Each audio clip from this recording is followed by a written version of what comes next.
Hello.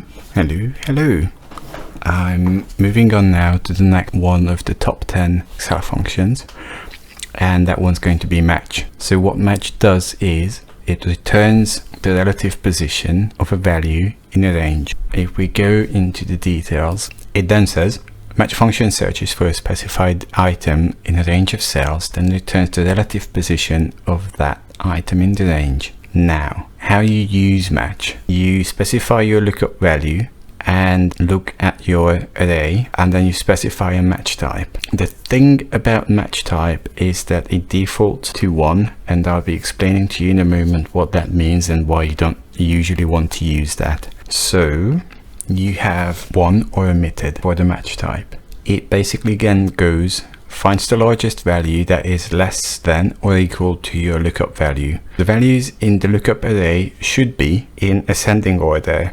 So, -2, -1, 0, 1, 2, and so on, or A through Z. That's something to keep in mind, especially if you're doing binary lookups.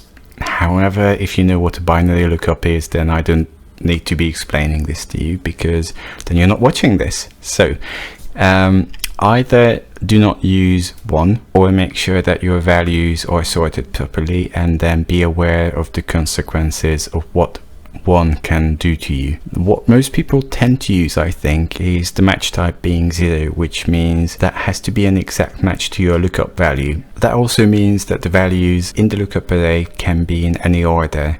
Keep in mind that if you have 2 or more identical matches, match will always give you the first one. Even if you do it twice, it will always give you the same thing. -1, match finds the smallest value that is greater than or equal to your lookup value. Again, your data must be sorted, however, in that case, descending order. So 2, 1, 0, -1, -2, and so on and so on. Match returns the position of a matched value within your lookup array, not the value itself. So for example, if you are matching B in ABC and your match type is 0, i.e. precise value, then you'll get 2, because B is the second inside your array. That's the relative position. Match is not case specific. If there is no match, you'll get an NA. And you can use wildcards. So if your match type is 0 and your lookup value is a text string, you can use wildcard characters, question mark or asterisk. That will mean a question mark is any single character, and then asterisk is any sequence of characters. If you want to find an actual question mark or any other special characters, use this one. We're not quite doing this precisely, but I've done a very much similar thing. It's just a bit more tricky because we have something that I've built here, but we'll be focusing on this specifically. You have a bunch of fruits, you have a bunch of meat, and you'll notice pies does not come up anywhere at all. So the way you do match is match your lookup value, which is going to be this, your lookup array, which I'll be doing fruits, and for demonstration purposes I'm leaving it here and not doing anything. So that is not finding stuff, because, well, match works with 1 column or 1 row, not an array, so that's wrong in the first place. So if I go back and change that to A7, so now I'm only looking for things in this lot, it will now find a number 2. And I was telling you this is not how it should be done, but I want to show you anyway. If I paste this down, it will say 4 and 4. However, note that beef does not appear in this list and pies doesn't appear in any of the 2 lists. So what's really happening here is that because the match type is unspecified and it defaults to 1, it then gives you the largest value that is less than or equal to the lookup value, which means you're getting something silly in return. So unless you have a good reason not to use 0, specify 0, and then you get a precise value. And of course that will throw you an error, because, as I said, beef and pies don't appear here. if you have a look at some other thing here, see how the first one is looking at this lot, and then the second has moved down, and the third one has moved down again. That's because we didn't fix the lookup array.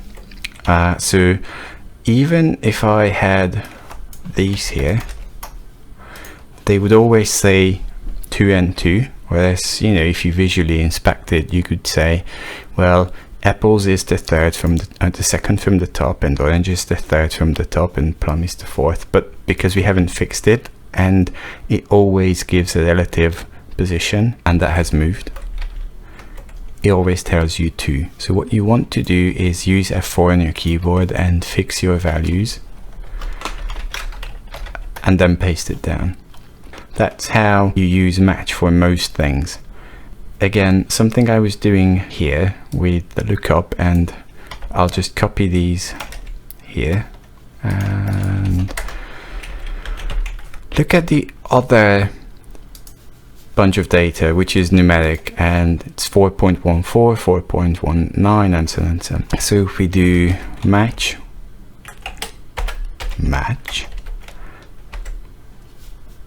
and I'll fix it this time, and let's have it on exact. Again, that won't work because you can't specify an actual array for your lookup. So that has to be one column, G to G, and then it says 419 is the second one. And of course, if you do 415, that's going to be an A, because there's no 415 here, and there's no 0 either. Now note that this is sorted properly, ascending. So if I change this to 1, then what you end up having here is that's an exact match, and that's the second. There's no exact match for that one. However, it does fall between these two values. So as it's been discussed here, it finds the largest value that is less than or equal to what you've been looking. So the largest value compared to 415 is 414, and that is the first one in this block. 0 has no value because it would fall in here. However, we're not looking there, which is why it gives you an NA. Now, the problem you have with non-exact lookups is that you really have to make sure your data is properly sorted.